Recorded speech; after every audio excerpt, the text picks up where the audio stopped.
Okay, good morning, guys. In the last class, we discussed what is multiplier. So, multiplier na enna appdi நம்ம வந்து டீட்டெயிலாக last கிளாஸில் பார்த்தோம். And in today's class, we are going to discuss about the accelerator principle. Okay, as I already told you before, both multiplier and accelerator concepts are very, very important. So, listen to this video carefully. Okay, and so the origin of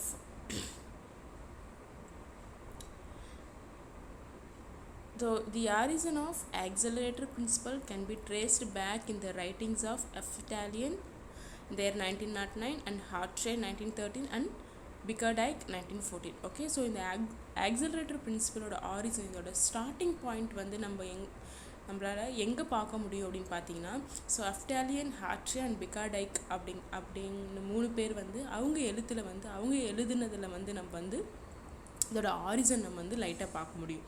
however இருந்தாலுமே the systematic development of simple accelerator model was made by J M Clark in 1917.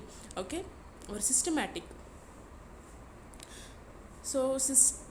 சிஸ்டமேட்டிக்காக வந்து யார் கொடுத்தாங்க அப்படின்னு பார்த்தீங்கன்னா JM Clark அப்படிங்கிறவர் வந்து ஒரு ஆர்டராக வந்து ஒரு ஷார்ட்டாக வந்து ஆக்சிலரேட்டர் பிரின்சிபல்னால் என்ன அப்படின்னு வந்து அவர் வந்து 1917 வந்து சொல்லியிருந்தார். Okay, so it was further developed by Hicks, Samuelson, Herod in relationship to the business cycles. So அது ஃபர்தராக வந்து ஜேஎம் கிளார்க் எழுதுனதே வந்து ஃபர்தராக வந்து டெவலப் பண்ணி ஹிக்ஸ் அண்ட் சாமுவல்சன் அண்ட் ஹேரட் அப்படிங்கிறவங்க வந்து பிஸ்னஸ் சைக்கிளை ரிலேட் பண்ணி வந்து இந்த ஆக்சலரேட்டர் வந்து அவங்க வந்து எக்ஸ்பிளைன் பண்ணியிருக்காங்க. ஓகே, ஸோ இங்கே என்ன ஞாபகம் வச்சுக்கோன்னு பார்த்தீங்கன்னா, இதோட ஆரிஜன் யார் எழுதியிருக்கா அஃப்டாலியன், ஹார்ட்ரே அண்ட் பிக்கார்டே. ஸோ அப்புறம் வந்து ஜேஎம் கிளார்க் அப்படிங்கிறத வந்து சிஸ்டமேட்டிக்காக வந்து ஆக்சலரேட்டர் வந்து கொடுத்துருக்காரு. ஸோ அது வந்து ஃபர்தராக பிஸ்னஸ் சைக்கிளை ரிலேட் பண்ணி கொடுத்தவங்க வந்து Hicks, Samuelson and Herod. Okay, so this is the introduction for accelerator principle. And coming to meaning, so இதோட மீனிங் என்ன அப்படின்னு பார்த்தீங்கன்னா, a given increase in the demand for consumption goods in the economy generally leads to an accelerated demand for machineries. Okay, so அப்படின்னா என்ன அப்படின்னு பார்த்தீங்கன்னா, so demand நம்மளோட consumption கூட்ஸ்க்கு நம்ம வந்து ஒரு கன்சம்ஷன் கூட்ஸோட டிமாண்ட் அதிகமாச்சுன்னா எக்கானமியில் என்ன ஆகும் அப்படின்னு பார்த்தீங்கன்னா, demand for investment goods. So investment இப்போ வந்து நான் ஒரு எக்ஸாம்பிள் சொல்கிறேன் பாருங்கள். நம்ம வந்து வீட்டில் ஒரு 2 பேர் இருந்தாங்கன்னா வந்து அதுக்கு ஆகக்கூடிய செலவு வந்து ஒரு 10,000 அப்படின்னு வச்சுக்கோங்க. ஒரு மந்த்லி வந்து ஒரு 10,000 rupees வந்து ஒரு வீட்டில் 2 பேர் இருக்கிறவங்களுக்கு செலவாகுது. ஓகே, அவங்க வந்து கன்சியூம் பண்ணுறது வந்து ஒரு 10,000 அதே ஒரு வீட்டில் வந்து 5 members இருக்காங்கன்னா அவங்களோட கன்சம்ஷன் எப்படி இருக்கும்? அவங்களோட கன்சம்ஷன் வந்து இன்க்ரீஸ் ஆகும். ஸோ கன்சம்ஷன் இன்க்ரீஸ் ஆகுறப்ப என்ன ஆகும்? நம்ம யூஸ் பண்ணுற பொருளும் வந்து இன்க்ரீஸ் ஆகும். ஸோ அதான் வந்து எப்போ கன்சம்ஷன் கூட்ஸ் வந்து அதோட டிமாண்ட் வந்து இன்க்ரீஸ் ஆகுதோ ஆட்டோமேட்டிக்காக அது தயார் பண்ணுற பொருட்கள் வந்து அதுக்கு இன்வெஸ்ட்மெண்ட் பண்ணுறது வந்து இன்க்ரீஸ் ஆகிரும் அப்படின்னு சொல்கிறாங்க. ஸோ கன்சம்ஷன் இன்க்ரீஸ் ஆக நம்ம வந்து பொருட்கள் வந்து தயார் பண்ணுற இன்வெஸ்ட்மெண்ட்டும் இன்க்ரீஸ் பண்ணி ஆகணும். ஓகே, ஸோ மக்கள் தொகை அதிகமாக இருக்கிறப்போ அவங்க வந்து என்ன பண்ணுவாங்க? நிறையா வந்து கன்சியூம் பண்ணுவாங்க. ஸோ அதெல்லாம் வந்து ப்ரொடியூஸ் பண்ணுறதுக்கு என்ன பண்ணணும்? நம்ம வந்து இன்வெஸ்ட்மெண்ட் வந்து இன்க்ரீஸ் பண்ணி ஆகணும். ஸோ வந்து இப்போ இன்க்ரீஸ் பண்ணினா என்ன ஆகும்? எல்லாருக்குமே வந்து கூட்ஸ் கிடைக்காது. Okay, so that is called as accelerator effect. Okay, so இங்கே வந்து நீங்கள் ரெண்டு டேர்ம்ஸை ஞாபகம் வச்சுக்கணும். கன்சம்ஷன் கூட்ஸ் இன்க்ரீஸ் ஆக we need to increase our investment goods. Okay, and accelerator is the numerical value of relationship between the increase in consumption and resulting increase in investment. So accelerator அப்படின்னாலே வந்து என்ன accelerator value என்ன அப்படின்னு பார்த்தீங்கன்னா, so increase in consumption, so எவ்வளோ consumption increase ஆகுது and அதனால் வந்து எவ்வளோ இன்வெஸ்ட்மெண்ட் வந்து இன்க்ரீஸ் பண்ணுறோம். ஓகே, எவ்வளோ வந்து கன்சம்ஷன் வந்து இன்க்ரீஸ் ஆகுது, எவ்வளோ நம்ம கன்சியூம் பண்ணுறது இன்க்ரீஸ் ஆகுது, ரிசல்ட்டிங் இன்க்ரீஸ் இன் இன்வெஸ்ட்மெண்ட்ஸ். அதனால் வந்து நம்ம எவ்வளோ இன்வெஸ்ட்மெண்ட் இன்க்ரீஸ் பண்ணுறோம் அப்படிங்கிறத வந்து accelerator effect. Okay, and so accelerator effect தான் வந்து டயக்ராமேட்டிக்காக காமிச்சிருக்காங்க பாருங்கள். Increase in consumer demand firms close to fill the capacity. So ஃபில்ஸ்னால் இங்கே என்ன அப்படின்னு பார்த்தீங்கன்னா கூட்ஸ் அண்ட் சர்வீஸ் தான். ஸோ கன்சியூமர் டிமாண்ட் வந்து இன்க்ரீஸ் ஆக கெப்பாசிட்டி, ஸோ அதை நம்மளோட கெப்பாசிட்டி வந்து இன்க்ரீஸ் ஆகும். So firms invest to meet rising demand. Okay, so ஃபில்ம்ஸில் சொசைட்டி இல்லை கூட்ஸ் அண்ட் சர்வீஸ் அது வந்து என்ன ஆகும் அப்படின்னு பார்த்தீங்கன்னா நம்மளோட டிமாண்ட் வந்து இன்க்ரீஸ் ஆயிரும். ஓகே, கன்சியூமர் டிமாண்ட் இன்க்ரீஸ் ஆக நம்மளோட சொசைட்டி இல்லைனா வந்து நம்மளோட சொசைட்டி பண்ணுற இன்வெஸ்ட்மெண்ட் அவங்களோட டிமாண்டும் வந்து இன்க்ரீஸ் ஆயிரும். Okay, so that is called as accelerator effect. So accelerator எஃபெக்ட்னா இன் ஷார்ட்டில் எப்படி சொல்லலாம், ஸோ கன்சம்ஷன் இன்க்ரீஸ் ஆக நம்ம வந்து என்ன பண்ணணும், இன்வெஸ்ட்மெண்ட்டும் இன்க்ரீஸ் பண்ணி ஆகணும். அப்போ தான் வந்து எல்லாருக்குமே வந்து எல்லாமே கிடைக்கும். Okay, so that is accelerator effect. And the formula for accelerator effect is, so இதோடைய எப்படி டினோட் பண்ணுறோம் அப்படின்னு பார்த்தீங்கன்னா ஆக்சலரேட்டர் எஃபெக்டை வந்து பீட்டாவாக டினோட் பண்ணுறோம். Okay, so the formula is delta I by delta C. So here delta I indicates investment. Okay, so எவ்வளோ இன்வெஸ்ட்மெண்ட் பண்ணுறோம், ஸோ எவ்வளோ ஒரு 100 எக்ஸாம்பிளுக்கு வந்து ஒரு 100 இன்வெஸ்ட்மெண்ட் பண்ணுறோம். So change in consumption demand is 50. So 50 change ஆகிறதுனால கன்சம்ஷன் டிமாண்ட் 50 சேஞ்ச் ஆகிறதுனால எவ்வளோ இன்வெஸ்ட்மெண்ட் வந்து பண்ண வேண்டியதாக இருக்குது, 100. Okay, so 100. So this is formula for accelerator. So accelerator formula என்ன, change in investment to the change in consumption. So consumption demand வந்து change ஆகிறத பேஸ் பண்ணி தான் நம்ம வந்து இன்வெஸ்ட்மெண்ட் வந்து சேஞ்ச் ஆகும். ஓகே, and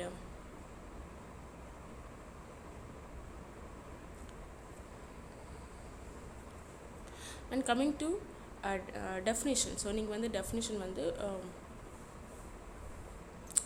ஸோ கம்ப்ளீட்டாக நீங்கள் இது எழுதுனா போதும். Okay, so definition for accelerator you can write the entire paragraph. Okay, so accelerator coefficient is the ratio between induced investment and an initial change in consumption. Okay, so நம்ம வந்து இனிஷியலாக வந்து consumption எவ்வளோ சேஞ்ச் ஆகுது, நம்ம வந்து எவ்வளோ investment வந்து அதிகப்படுத்துகிறோம் அப்படிங்கிறத வந்து இன்னொரு டெஃபினேஷன் ஃபார் ஆக்சலரேட்டர். ஸோ அதுக்கு ஒரு எக்ஸாம்பிள் கொடுத்துருக்காங்க. ஸோ எக்ஸாம்பிள் பாருங்கள்.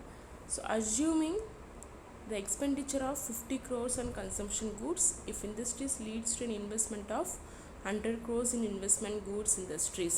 ஸோ ஓகே, இங்கே கன்சம்ஷன் வந்து எவ்வளோ நடக்குது, ஸோ கன்சம்ஷன் வந்து 50 crores வந்து இன்க்ரீஸ் ஆகிருக்கு, 50 crores ஆகிருக்கு. அதனால் வந்து நம்ம இன்வெஸ்ட்மெண்ட் வந்து 100 crores ஆகியிருக்கோம். ஓகே, ஸோ நம்ம வந்து 50 crores வந்து கன்சம்ஷன் கூட்ஸில் வந்து செலவாயிருக்கு. அதனால் வந்து நம்ம வந்து அதுக்கு தேவையான இன்வெஸ்ட்மெண்ட் வந்து ₹100. ஓகே, ஸோ ஆக்சலரேட்டரோட ஃபார்முலா என்ன, delta I by delta C. So delta ஐனா டெல்டா இன்வெஸ்ட்மெண்ட்.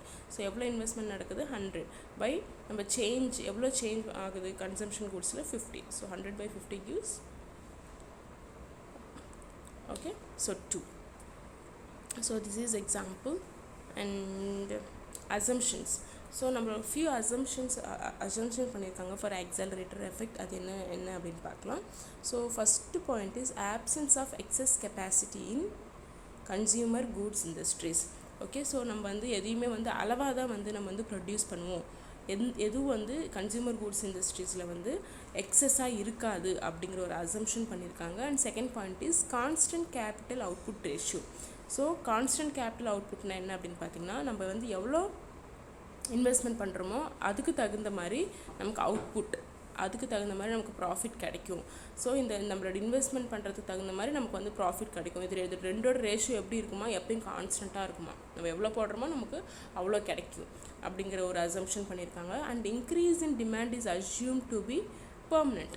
ஸோ டிமாண்ட் வந்து எப்பயுமே இன்க்ரீஸ் ஆகிட்டே இருக்கும். ஒரு பொருளோட டிமாண்ட் வந்து ஸோ டிமாண்ட் வந்து கான்ஸ்டண்ட்டாக இன்க்ரீஸ் ஆகிக்கிட்டே இருக்கும், டிக்ரீஸ் ஆகாது அப்படின்னு வந்து ஒரு அசம்ஷன் பண்ணியிருக்காங்க. And supply of funds and other inputs is quite elastic. Okay, so நிதி, சப்ளை ஆஃப் ஃபண்ட்ஸ் மீன்ஸ் நிதி. ஓகே, ஸோ நிதியாக இருக்கட்டும், நம்மளுக்கு தேவைப்பட்ட இன்புட்ஸ் எல்லாமே வந்து நமக்கு எப்பயும் கிடைக்கிற மாதிரி. எலாஸ்டிக்னா என்ன, நம்ம வந்து எவ்வளோ வேணாலும் நமக்கு வந்து கிடைக்கும். இன்எலாஸ்டிக்னா ஸோ சேஞ்ச் பண்ண முடியாது, ஸோ கான்ஸ்டன்ட். ஓகே, ஸோ எலாஸ்டிக்னா நமக்கு வந்து we can get any funds and other inputs at any time எவ்வளோ வேணால் நமக்கு கிடைக்கும் அப்படிங்கிற ஒரு அசம்ஷன் பண்ணியிருக்காங்க. And last point is capital goods R perfectly divisible in any required size. Okay, நம்ம வந்து நமக்கு தகுந்த மாதிரி வந்து நம்மக்கிட்ட இருக்கிற இன்வெஸ்ட்மெண்ட்டை வந்து கேபிட்டல் கூட்ஸை வந்து நம்ம டிவைட் பண்ணிக்கலாம் அப்படிங்கிற ஒரு அசம்ஷன் பண்ணியிருக்காங்க. So these are the few assumptions under accelerator effect. And coming to operation of the acceleration principle. So இது வந்து ஆக்சலரேஷன் பிரின்சிபல் எப்படி ஆப்ரேட் ஆகும் அப்படின்னு பார்க்கலாம். So in order to understand this we are going to study an example. ஒரு example base பண்ணி நம்ம வந்து இந்த பிரின்சிபல் வந்து ஈஸியாக புரிஞ்சுக்கலாம். Okay, let us consider a simple example. The operation of accelerator may be illustrated as follows. Okay, so let us suppose that in order to produce 1000 consumer goods 100 machines are required அப்படின்னு சொல்கிறாங்க. ஒரு ஒரு ஒரு ஒரு 1000 goods வந்து produce பண்ணுறதுக்கு அந்த எத்தனை மிஷின்ஸ் தேவைப்படுது? அந்த 1000 கூட்ஸை வந்து ப்ரொடியூஸ் பண்ணுறதுக்கு 100 மிஷின் தேவைப்படுது. ஓகே, அண்ட் இன்னொரு பாயிண்ட் என்ன அப்படின்னு சொல்கிறாங்க பார்த்தீங்கன்னா, also suppose that working life of machines is 10 years. So அந்த 100 மெஷின்லேயுமே வந்து மிஷினோட லைஃப் ஸ்பேன், அதை எத்தனை நாள் ஒர்க் ஆகும், ரிப்பேர் இல்லாமல் எத்தனை நாள் ஒர்க் ஆகும் அப்படின்னு பார்த்தீங்கன்னா ஒரு 10 வருஷம் நம்ம வந்து கண்டினியூஸாக வந்து அதை யூஸ் பண்ணலாம். ஓகே, ஸோ 1000 பொருள் தயார் பண்ணுறதுக்கு 100 மிஷின் வச்சு அவங்க 1000 பொருள் தயார் பண்ணுறாங்க. அந்த 100 மிஷினுமே வந்து ஒரு 10 வருஷம் தான் கரெக்டாக வேலை செய்யும். அண்ட் அதனால் என்ன ஆகும் அப்படின்னு பார்த்தீங்கன்னா every year 10 machines have to be replaced.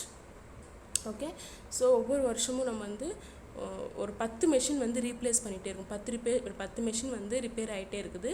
அந்த 100 மிஷினில் அந்த 10 மெஷினுமே வந்து ரீப்ளேஸ் பண்ணிகிட்டே இருக்கணும் அப்படின்னு சொல்கிறாங்க. அப்படி ரீப்ளேஸ் பண்ணால் தான் நமக்கு என்ன ஆகும், நம்ம அந்த 1000 பொருட்களை வந்து ப்ரொடியூஸ் பண்ண முடியும். only then we can have a constant flow of 1000 consumer goods.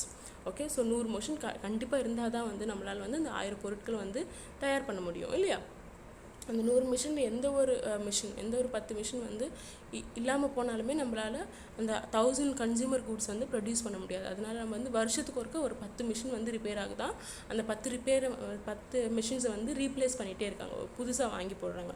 Okay, so and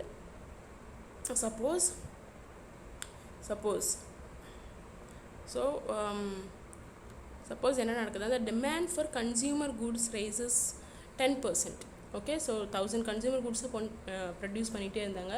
அந்த கன்சியூமர் கூட்ஸோட டிமாண்ட் வந்து எவ்வளோ ரைஸ் ஆகிருக்கு? 10%க்கு ரைஸ் ஆகிருக்கு. 10%னா 1000ல் வந்து 10% இன்க்ரீஸ் ஆகிருக்குன்னா 1100 வந்து இன்க்ரீஸ் ஆகிடுச்சு.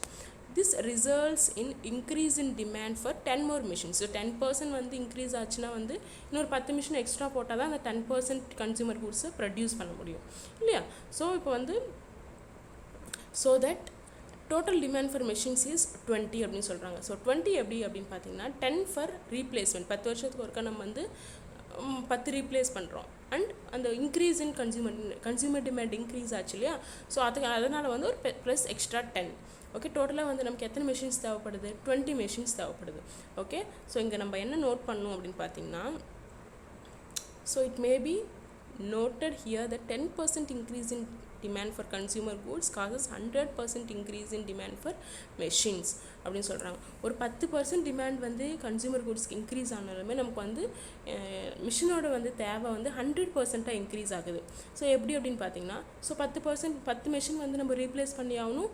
அண்ட் 10% வந்து ரீப்ளேஸ் பண்ணி ஆகணும். 10 வந்து நம்ம வந்து என்ன பண்ணணும், இன்க்ரீஸிங் டிமாண்ட்க்கு வந்து இதாகணும். டோட்டலாக நமக்கு வந்து இது 100% ஆயிடுச்சு இல்லையா? ஸோ ஒரு சின்ன சேஞ்ச், ஒரு mild change in demand for consumer goods will lead to wide change in investment. நம்ம கொஞ்சம் வந்து கன்சியூமர் கூட்ஸ் வந்து தேவைப்பட்டாலுமே நம்மளோட மிஷின்ஸோட தேவை வந்து 100% இன்க்ரீஸ் ஆகுது இல்லையா? So that is the explanation for that. Okay, so நம்ம வந்து ஒரு டயக்ராமேட்டிக் இல்லஸ்ட்ரேஷன் பார்க்கலாம். ஒரு கிராஃப் மூலிமா நம்ம வந்து இது வந்து பார்க்கலாம்.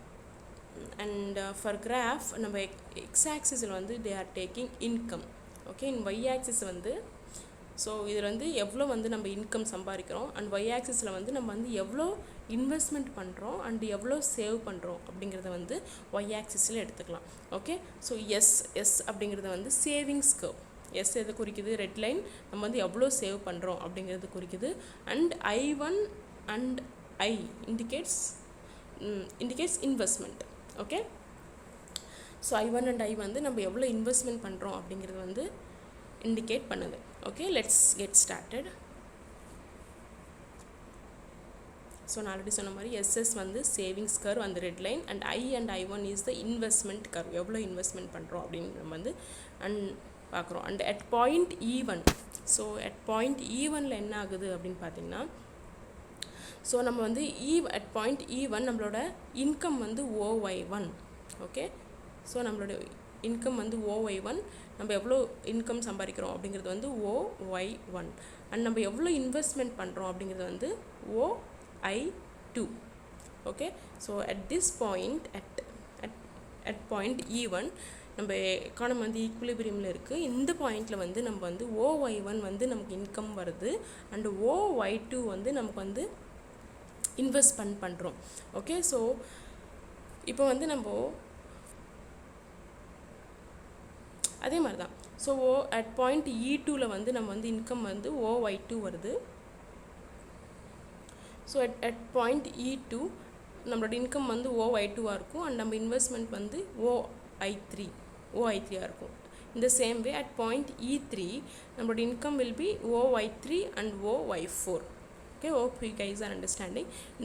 இந்த பாயிண்டில் வந்து E1, E2, E3 ஆர் த ஈக்குலிபிரியம் பாயிண்ட்ஸ். ஓகே, அந்த பாயிண்டில் வந்து நம்மளோட இன்கம் எவ்வளோ வருது அப்படிங்கிறது நம்ம மென்ஷன் பண்ணணும், அண்ட் நம்மளோட இன்வெஸ்ட்மெண்ட் வந்து நம்ம மென்ஷன் பண்ணணும். ஓகே, அண்ட் சப்போஸ் நம்ம வந்து நம்மளோட investment, okay, so now the investment is increased from OI2 to OI4 அப்படின்னு சொல்கிறாங்க. ஓகே, ஸோ நம்மளோட investment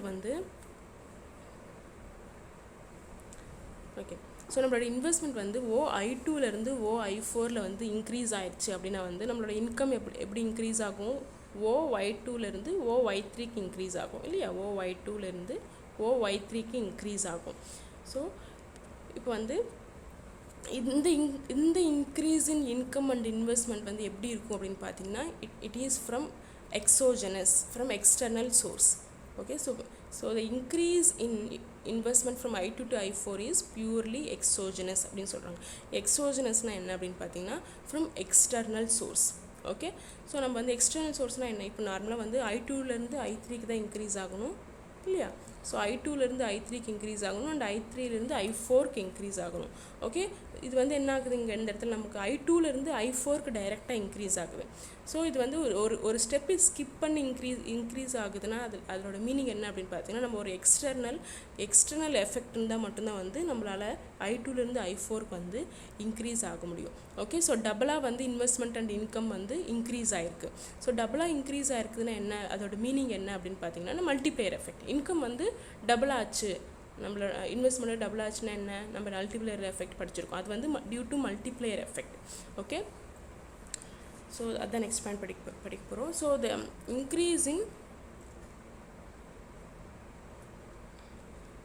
increase in income. So increase in income by Y1, Y3 would have been due to multiplier effect. ஒரு ஸ்டெப்போ skip பண்ணி வந்து increase ஆனதுனால அது வந்து multiplier effect.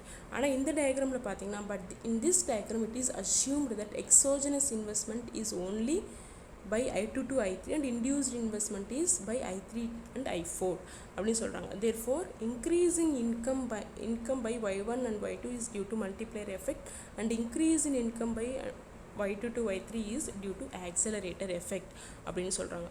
Okay, so I'll explain from diagram. So Y2 to Y3ல வந்து increase ஆச்சுன்னா அது வந்து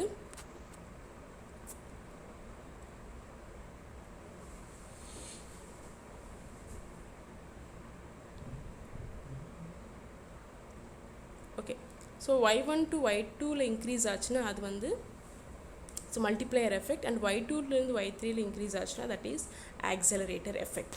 okay, so remember these points. And limitations, so இதோட ட்ராபேக்ஸ் எல்லாம் என்ன அப்படின்னு பார்த்தீங்கன்னா, so the assumption of constant capital ratio is unrealistic. So நம்ம வந்து நம்ம அங்கே ஸ்டார்டிங்கில் என்ன படித்தோம், நம்மளோட கேபிட்டல் அண்ட் அவுட்புட் வந்து எப்பயும் கான்ஸ்டண்ட்டாக இருக்கும் அப்படின்னு வந்து படித்தோம். அது வந்து நம்ம எவ்வளோ வந்து இன்வெஸ்ட்மெண்ட் பண்ணுறோமோ அவ்வளோவே இன்கம் வரும் அப்படிங்கிற ஒரு அசம்ஷன் பண்ணியிருந்தோம். ஆனால் வந்து அது but it is not real. இல்லை நம்ம வந்து நம்ம போட்ட இன்வெஸ்ட்மெண்ட்டுக்கு தகுந்த மாதிரி இன்கம் அதிகமாகவும் வரலாம், கம்மியாகவும் வரலாம். அது வந்து நம்ம சொல்ல முடியாது. அது கான்ஸ்டண்ட்டாக இருக்கும் அப்படின்னு பண்ணுற அசம்ஷன் வந்து அது வந்து that is one of the drawback.